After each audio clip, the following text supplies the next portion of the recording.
नमस्कार आप सभी का आपके फ़ेवरेट चैनल में।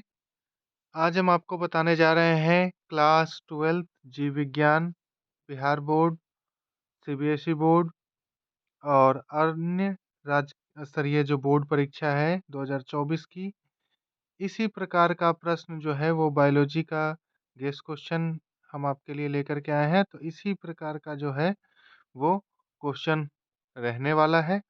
और अगर ये पूरी सीरीज आप देखेंगे तो आपका जो है 100 मार्क्स का जो क्वेश्चन आता है वो सारा ही टॉपिक हमारे द्वारा कवर किया जा रहा है। बिल्कुल फ्री ऑफ कॉस्ट और ये पिछले जो कुछ सालों में 2014, 15, 16, 17, 18 से लेकर के 2023 तक के जो भी प्रश्न पत्र हैं, उनके आधार पे ये प्रिपेयर किया गया है ये सीरीज। तो ये न्यू सीरीज है हमारा और इसको आप लास्ट तक देखें और चैनल पे जो नए हैं चैनल को सब्सक्राइब कर ले ऐसे ही अपडेट्स भरी इन्फॉर्मेशन भरी वीडियोज़ पाते रहने के लिए। और अपने दोस्तों, अपने क्लासमेट्स को ग्रुप में शेयर करें जिससे उनका भी एग्ज़ाम का प्रिपरेशन बायोलॉजी का फ्री ऑफ कॉस्ट बहुत बेहतर ढंग से हो सके। सारे टॉपिक जो इम्पोर्टेंट टॉपिक है वो कवर किए जाएँगे, मोस्ट पीपीआई टॉपिक्स जो कि श्योरली आपके एग्ज़ामिनेशन 2024 में आने वाले हैं। 10 मिनट का ये वीडियो रहने वाला है जिसमें इम्पोर्टेंट क्वेश्चन जो चैप्टर इवोल्यूशन से आज का हमारा टॉपिक होगा, काफ़ी शॉर्ट आंसर्स के फॉर्म में, जिससे आपको चैप्टर को समझने की क्लैरिटी जो है वो आएगी। चलिए स्टार्ट करते हैं। और जो चैनल को अभी तक सब्सक्राइब नहीं किया है, चैनल को सब्सक्राइब कर लें, अपने दोस्तों के साथ इसको शेयर कर दें। चलिए देखते हैं, होमोलोगस ऑर्गन किसको कहेंगे?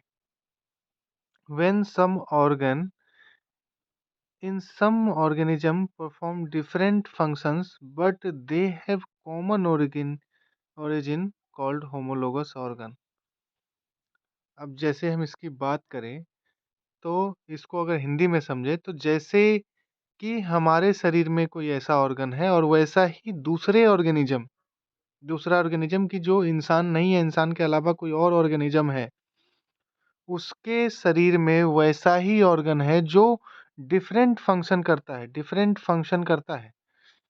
यानी कि when some organ in some organism perform different functions but they have common origin, यानी कि उसकी उत्पत्ति का जो है एक ही स्रोत है, एक ही जगह से उसकी उत्पत्ति हुई है।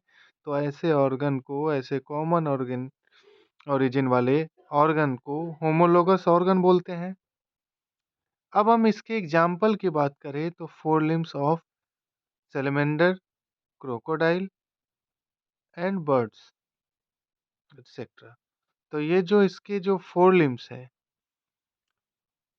तो ये क्रोकोडाइल के हो, चाहे बर्ड्स के हो या सेलेमेंडर के हो, तो ये सब एक ही प्रकार से हैं। तो ये हम बोल सकते हैं कि इसका जो ये है, ये और इसके जो बर्ड्स के हैं पंखी, तो ये सब होमोलोगस है, यानी कि डिफरेंट फंक्शन है। ये चलने के काम कर रहा है, ये उड़ने के काम कर रहा है, लेकिन उसका कॉमन ओरिजिन है इस, यानी कि एक ही स्थान से उसकी उत्पत्ति हुई है, इसलिए उसको हम लोग होमोलोगस ऑर्गन बोलेंगे।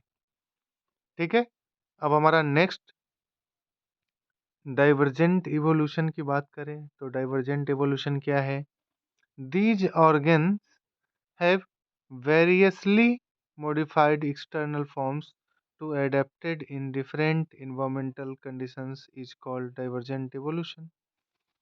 तो डाइवर्जेंट इवोल्यूशन क्या हो गया कि वो काफ़ी ज़्यादा मॉडिफाइड एक्सटर्नल फॉर्म्स है उसका, इसलिए मॉडिफाई हुआ है ताकि वो अडॉप्ट कर सके, adopted in different environmental condition, अलग अलग इन्वायरमेंटल कंडीशन में वो अडॉप्ट कर सके, सर्वाइव कर सके, जीवित रह सके, इसके लिए उसकी आवश्यकता होती है। तो these organs have variously modified external forms to adapt in different environmental condition is called divergent evolution। तो अलग अलग डिफरेंट डिफरेंट इन्वायरमेंटल कंडीशन में रहने के लिए, जीवित रहने के लिए, सरवाइव करने के लिए जो मॉडिफिकेशन किया जाता है एक्सटर्नल फॉर्म्स में, उसको डाइवर्जेंट इवोल्यूशन कहते हैं। इसके बाद हमारा नेक्स्ट है कनेक्टिंग लिंक। कनेक्टिंग लिंक क्या है? तो कनेक्टिंग लिंक जो है हमारा The animals which represents the silent features of two different but closely related groups of animals are known as connecting link। इसका एग्जाम्पल जो है हमारा नेक्स्ट स्लाइड में दिया गया है। तो पहले इसको समझते हैं कि कनेक्टिंग लिंक क्या है। तो एनिमल्स जो है वो बहुत प्रकार के हैं।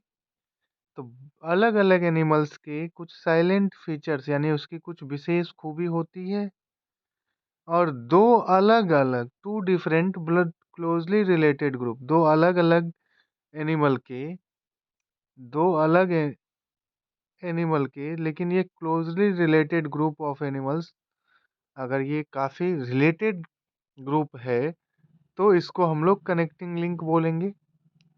स्पेसीज दो हैं, इस बात को क्लियर करिए।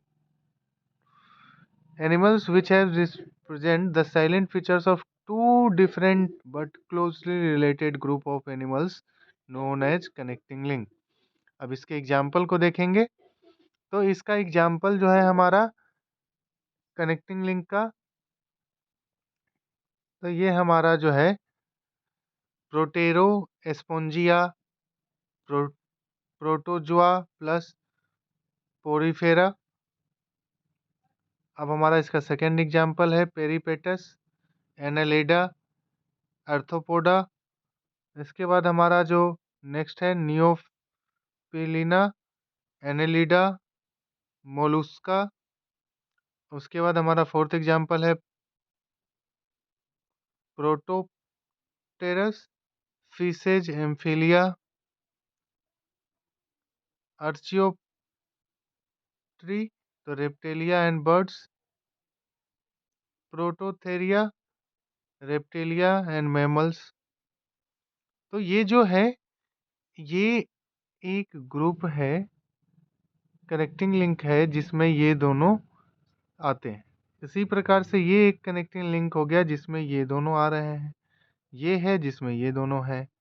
ये लगभग एक ही प्रकार के प्रजाति है लेकिन दो अलग अलग स्पेसीज है, और इनका एक ही प्रकार से कुछ फीचर्स जो है वो कॉमन है।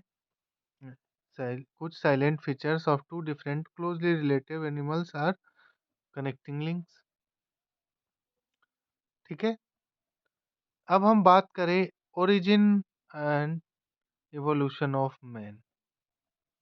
तो origin and evolution of man की बात करें तो फोजिल्स जो है फोजिल फ्यूल्स, तो उसके द्वारा fossils shows that origin of man occurred in country like Asia, China, Java and India about 15 to 20 million year ago, MYA million year ago।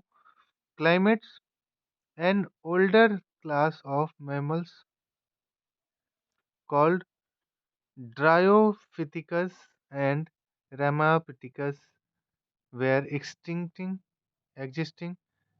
They were hairy and walked in like gorilla and chimpanzee. So by these processes evolution of man occurred। अब हम इसको समझने की कोशिश करेंगे कि ये किस तरीके से ओरिजिन है हमारा। तो जैसे फोजिल फ्यूल्स के अकॉर्डिंग कहा गया कि जो फोजिल फ्यूल्स है उसको देख करके लगता है कि जो मानव की उत्पत्ति हुई थी, जैसे कुछ देशों में जैसे Asian countries, China, Java and India वगैरह में, तो ये लगभग 15 से 20 मिलियन ईयर्स एगो 15 से 20 मिलियन ईयर पहले हुआ था। और इसमें जो क्लाइमेट है तो ये ओल्डर क्लास मैमल को बताता है। जैसे ड्रायोपिथिकस एंड रेमापिथिकस जो है वो उस समय पाए जाते थे, और उनके ऊपर हेयरी स्किन्स होता था, और ये वॉक करते थे गोरिल्ला के जैसे और चिंपांजी के जैसे। लेकिन इसी प्रोसेस के दौरान इवोल्यूशन हुआ और इवोल्यूशन में ह्यूमन यानी मैन की उत्पत्ति हुई थी। तो ये आज के वीडियो में इतना ही। आशा करते हैं आपको हमारे द्वारा दी गई जानकारी यूजफुल हुई होगी और आपके एग्जाम में आपके लिए कारगर सिद्ध हो। वीडियो को लाइक करें, शेयर करें और चैनल को सब्सक्राइब करें, और इस वीडियो को अपने दोस्तों के साथ क्लास ग्रुप में, फ्रेंड्स ग्रुप में शेयर करें, जिससे उनके भी बायोलॉजी का प्रिपरेशन अच्छे से हो सके और उनका भी एग्ज़ाम बेहतर हो सके। सभी को ऑल द बेस्ट, बहुत बहुत धन्यवाद। जय हिंद, थैंक यू।